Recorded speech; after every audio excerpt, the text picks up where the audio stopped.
Firstly, we are doing importing, and then I created 3 SQL files using Macaru, and then via SQLite tree made them a single database. And now I'm going to create a single pandas data frame. Firstly, we are connecting with my database, this is the path to it, and then I am using read SQL query to get all the data from my podcasts, its dataset inside of my database, and then here I'm making it CSV. As you can see here, I have 5 columns: podcast ID, title, category, language, and host name. Also, I have the second file episodes, and the third dataset is listeners. Here I'm doing the same thing. Actually, it's not that important. Here I have 6 columns, here I have 4 columns, and then I need to do file formatting to txt, excel, json, html, htm. As you can see, every one of them has like their own unique function to do it. Only txt file does not have, so we are using to csv. It allows us to transform it to txt file if we will add this thing at the end. Also, this sep means that we are separating every row, every column by a tab. After formation, to use my data, it's easier for me to use it in CSV, so I'm like converting it again to CSV. Here we can see the information. Every dataset contains 790 objects in it, rows. So in NumPy mastery, I need to convert 2 columns from my pandas data frame into NumPy arrays. I need to also name them as array A and array B. Array A, I'm going to take the duration for my episodes and place, because they are all 2 of them are integer typed. I need to show multiple task creation methods. The first one is the easiest one. I'm just creating one-dimensional array from multiple lists. Here I'm creating two-dimensional array.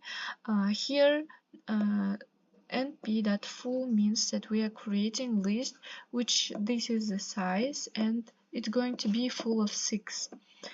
Here I am creating the same, like 3 by 3 array, but it's going to be filled with randomly generated numbers. And pi means that I will have ones only on the diagonal, and the size is going to be 4 by 4. And the last one is I'm creating like numbers from 0 to 32 with a range of 3. Here I'm using np_arrange function, and here I'm showing every one of them. Also I need to do modifying values via direct assessment. Here I'm just doing it by on the element on the fourth place, I'm changing it to 55, and here I'm changing the element on the second column on the second place to 55. Here indexing is just showing one single element, and slicing means for like some range. Here it's starting from 0 until 3 excluding. And this third one is negative indexing. Here it's like -1 means the last element, -2 is the previous from the last element, and so on. Boolean indexing, here it's going to return me every element in my A1 which is bigger than 50, which is only 55. Simulating missing value, here I'm creating new array, and I'm filling it with A1, but just float type, and I'm changing the first element to none. Here we can see it, and then I'm doing the arithmetic operations like addition, subtraction, multiplication, and division. It's like a lot, because every one of these has like 790 elements in it. Then I'm just doing scalar broadcasting when I'm adding 100 to each element in my array. Here, actually, like this. Okay, I need one more zero here. Then I'm broadcasting with different shapes. The first one, it's two-dimensional array, and the second one is just one-dimensional array, and adding them gives me something like this. Doing reshaping and flattening, my just array is going to be from 0 to 11 with the shape of four rows and 3 columns, and here is it, you can see it. And flatten array means just that it will be one-dimensional array. Here you can see it. And also I'm going to reshape it again to the size of three rows and 4 columns here. And I'm doing the checking if reshape is mutate or copy. Like as you can see, the M2 is just a reshaped version of M1, and when I change the M2, it's M1 is also changing. It means that it's not copy, but it's a view. Sorting vector and matrix. Sorting here, I'm doing it just sorting an array. Vector one-dimensional, and matrix is two-dimensional in my array actually. And here it's doing the sorting on the row wise. And I'm going to concatenate. I'm concatenating M1, which we used previously, and sorting array, which is also a vector. And here, as we can see, it will just make them into a single array. Also, we need to use aggregation functions. For example, sum of all elements in my this matrix equals to 30. Maximum value is 9. Minimum value is 1. Mean per column is 8 and 2 because we have 2 columns, and mean per column per row 6, 5, and 4 because we have 3 rows. So pandas mastery. Here I have this kind of series, and I'm doing the indexing as A, B, C, D. Here we can see it. D type is integer. Accessing elements, we can use location or we can use index location. It is actually going to return as the same thing. Here we can set the existing value, as we can see, A equals to 10, but we can change it to 100. And then allocation 1, which means this second element, we're going to change it to 90. As you can see, we changed it already. Data frame creation, adding and dropping columns. I am creating data frame, which is going to take title and column and language columns from podcasts. Here we can see it. And also I'm going to access element on the 364th index. Also we can do it by location, where we are going to take every of them. Title, like column title, we are accessing column title. Yes. Adding new column to data frame. Here you can see that to language, I am setting new language for item on the first place, and here I'm creating the new column in my data frame, which is going to be called year, and it's going to be just fill up with the numbers from 0 to 789. Here I'm showing only the 5 first columns, and also I'm doing the dropping. I'm dropping year, axis Y. I'm dropping all rows from year. Here you can see that we don't have it. Birthdays. I just created new data frame, which birthday data frame has only one column dates, and it's filled up with those strings. And we can see that D type is object, which means in that case means string.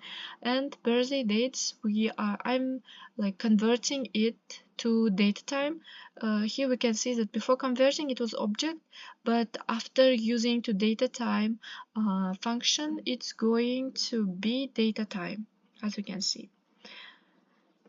Map and apply series and data frame. By using map, we calculate the date plus 1 week. Here we can see that we are mapping lambda x, which means that every every item in this dates column, it's going to be x, and to every item in it we are going to add 7 days. Here we can see, yes, here we can see that it changed actually, because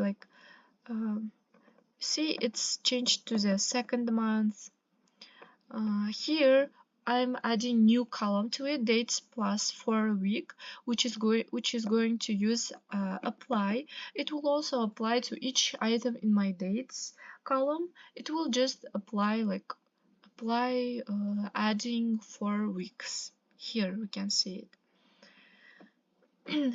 Here we are doing apply on the whole data frame, which is going to take every column, and to every element in that column we are going to add 2 days.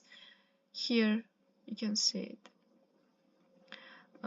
Creating missing data. Here to the third element in my dates plus 4 week, I'm doing it non-value, and also to the element on the fourth place, to the dates column, I'm making it non-value, and I'm identifying missing value. Yes, as we can see, we do have it now. Before we didn't have it, so I'm going to drop it. Here I dropped them, so I have only 2 rows, and I'm going to fill it. I wanted to fill it with the current date, which was it was yesterday. At that time I was doing my assignment. Data structure operations. As you can see, I have data frame 1 and data frame 2, which is filled up with 2 columns, A and B, and I'm going to concatenate them along rows. Here you can see them. Actually, I needed to do it like this.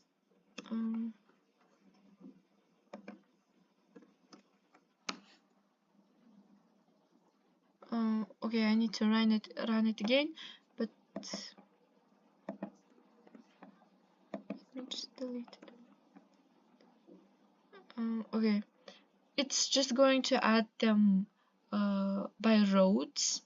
By rows is going to be 6 rows and 2 columns, and here we're going to have 2 rows and 6 columns. Here I'm going to do the joining, well, merge.